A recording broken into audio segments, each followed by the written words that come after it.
നമുക്ക് ജീവിതത്തിൽ ചെറിയൊരു സാമ്പത്തിക പ്രയാസം അല്ലേ, ഒരു ദാരിദ്ര്യം, പട്ടിണി, ഇതൊക്കെയല്ലേ ഏറ്റവും വലിയ പ്രയാസം എന്ന് പറഞ്ഞാൽ എന്താണ്? ഒരാൾക്ക് ദാരിദ്ര്യത്തിൻ്റെ ഏറ്റവും അറ്റെന്ന് പറഞ്ഞാൽ സത്യത്തിൽ എന്താണ്? തിന്നാൻ കിട്ടാതൊക്കെ എന്നുള്ളതാണ് അല്ലേ. അതാണല്ലോ അവസാനം ഒരു ദാരിദ്ര്യത്തിൻ്റെ ഏറ്റവും, ബാക്കിയൊക്കെ ഇങ്ങനെ ഓരോന്നോരോ നമ്മൾ കോംപ്രമൈസ് ചെയ്ത് തിന്നാൻ കിട്ടാത്തത്ര വരെ ദാരിദ്ര്യം ഉണ്ടാകുക എന്നുള്ളതാണ് ദാരിദ്ര്യത്തിൻ്റെ ഏറ്റവും അങ്ങേയറ്റത്തെ ഒരു ഫലം. നിങ്ങൾ ആലോചിച്ച് നോക്കി, ഉമർ റളിയല്ലാഹു പറയണേ, അള്ളാൻ്റെ റസൂലിനെ ഞാൻ കണ്ടിരുന്നു ചില ദിവസങ്ങളിൽ റസൂൽ ചുരുണ്ടിങ്ങനെ കിടക്കുന്നതാണ്, ചുരുണ്ട് കിടക്കുക.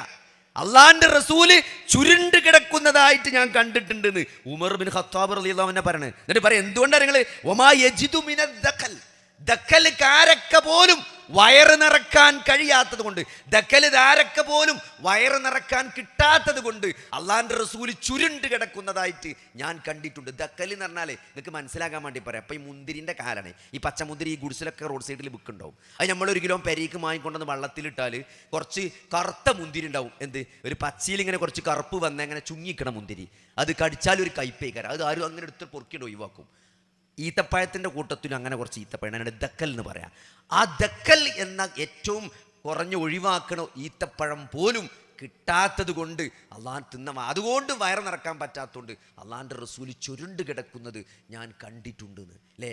ഖന്തക്ക് യുദ്ധത്തിൽ കല്ല് വെച്ച് കെട്ടിക്കണ നബി, കല്ല് വെച്ച് കെട്ടിയേക്കുക, വിശപ്പടക്കാൻ പറ്റാനായിട്ട്, വിശപ്പടക്കാൻ പറ്റും. നോക്കി ആയിഷ റളിയല്ലാഹു ആബിസ് ബിൻ റബീഹ ചോദിക്കുന്നുണ്ട് ആയിഷ റളിയല്ലാഹുവിനോട്, ആയിഷ റളിയല്ലാഹു ചോദിക്കുന്നുണ്ട് എന്താണ് 3 ദിവസം, അതായത് നബി സല്ലല്ലാഹു അലൈഹി വസല്ലം ആല് മുഹമ്മദ് തുടർച്ചയായിട്ട് 3 ദിവസം, അതായത് ആടിൻ്റെ കുളമ്പ് കൊണ്ടുവന്നിട്ടുണ്ട്. ആടിൻ്റെ കുളമ്പ് എന്താണ് നബി സല്ലല്ലാഹു അലൈഹി വസല്ലമയുടെ വീട്ടിൽ കൊണ്ടുവരുന്നതാണ്.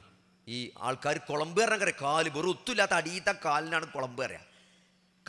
ആ ആടിൻ്റെ കുളമ്പ് 1 മാസത്തിലധികം നബിൻ്റെ വീട്ടിലുണ്ടാകുമായിരുന്നു എന്നാണ്. ഒന്നും കിട്ടാത്തപ്പോൾ കുളമ്പ് ചൂടാക്കിയാണ്ട് വെള്ളത്തിലിട്ടാൽ വെള്ളം കുടിക്കുക. നിങ്ങൾ ആലോചിച്ച് നോക്കി. അപ്പോൾ ആയിഷ ബീവി ചിരിച്ചു എന്നാണ്. എന്നിട്ട് എന്തായാലും കൊടുത്ത മറുപടി ഞങ്ങൾ തുടർച്ചയായി 3 ദിവസം റൊട്ടിയും കറിയും, ആല് മുഹമ്മദ് നബിയുടെ കുടുംബം തുടർച്ചയായിട്ട് 3 ദിവസം റൊട്ടിയും ഗോതമ്പ് റൊട്ടിയും കറി വെച്ച് കൂട്ടിയിട്ടില്ല എന്നാണ്. 3 ദിവസം തുടർച്ചയായിട്ട് ഗോതമ്പ് റൊട്ടിയും കറിയും എന്തായത് കൂട്ടി തിന്നാൻ ആല് മുഹമ്മദ് അങ്ങനെ കൂട്ടിയിട്ടില്ല എന്നാണ്. അത്രയും ദരിദ്രനായിരുന്നു നബി സല്ലല്ലാഹു അലൈഹി വസല്ലം. നിങ്ങൾ ആലോചിച്ച് നോക്കി. അങ്ങനെ അതായത് ഒരു ദിവസം അബൂബക്കർ സിദ്ദീഖ് റളിയല്ലാഹുവിൻ്റെ വീട്ടിൽ നിന്ന് ഒരു ആടിൻ്റെ കാലിൻ്റെ ഭാഗം കൊണ്ടുവന്നു. അവിടെ അർത്ഥപ്പം മകക്ക് കൊടുത്തേച്ചാണ്, നബിൻ്റെ വീട്ടിൽ കൊടുത്തേച്ചാണ്. അപ്പോൾ ആയിഷ ബീവി പറയാണ്, ഹസ്സാൻ നബിന് കായും ചോദിച്ചപ്പോൾ ആയിഷ ബീവി പറയണേ, അത് ഞങ്ങൾ മാറി ഞാൻ അങ്ങനെ പിടിക്കും, നബി മുറിക്കും, പിന്നെ നബി പിടിക്കും, ഞാൻ മുറിക്കും, അങ്ങനെ മാറി ഞങ്ങൾ രാത്രി അപ്പം തന്നെ മുറിച്ചു എന്ന് പറഞ്ഞു. അപ്പോൾ ഹസ്സാൻ നബിന് കായും ചോദിച്ചു, അപ്പം അന്ന് വിളക്കുണ്ടായിരുന്നില്ലെന്ന് ചോദിച്ചു. വിളക്ക് രാത്രി ഇങ്ങനെ വിളക്കൊന്നും കത്തിച്ചിരുന്നില്ല ചോദിച്ചു. അതിന് പറഞ്ഞൊരു മറുപടി എന്താ, നിങ്ങൾ ആ വിളക്കിലൊഴിക്കാനുള്ള എണ്ണ ഉണ്ടെങ്കിൽ അത് ഞങ്ങൾ കുടിക്കും, ഞങ്ങൾ ഭക്ഷിക്കുമായിരുന്നു എന്നാണ് പറഞ്ഞത്. അങ്ങനെ ഒരു കാലഘട്ടം ആർക്കാണ് സഹോദരങ്ങളെ? അഷ്റഫുൽ ഖൽഖാണ്, ഈ ലോകത്തിലെ ഏറ്റവും മഹോന്നതനായ സൃഷ്ടിക്ക് അള്ളാൻ്റെ റസൂലിൻ്റെ ദാരിദ്ര്യമാണ് ഈ പറയുന്നത്. അതുകൊണ്ട് ഒരു സാമ്പത്തിക പ്രയാസം, ഒരു വിഷമം വരുമ്പോഴൊന്നും സഹോദരങ്ങളെ തകർന്നു എന്ന് വിചാരിക്കണ്ട. ഇതൊക്കെ അള്ളാഹു എന്തോ നമ്മളെ ഇടങ്ങേറാക്കുകയാണ് വിചാരിക്കണ്ട.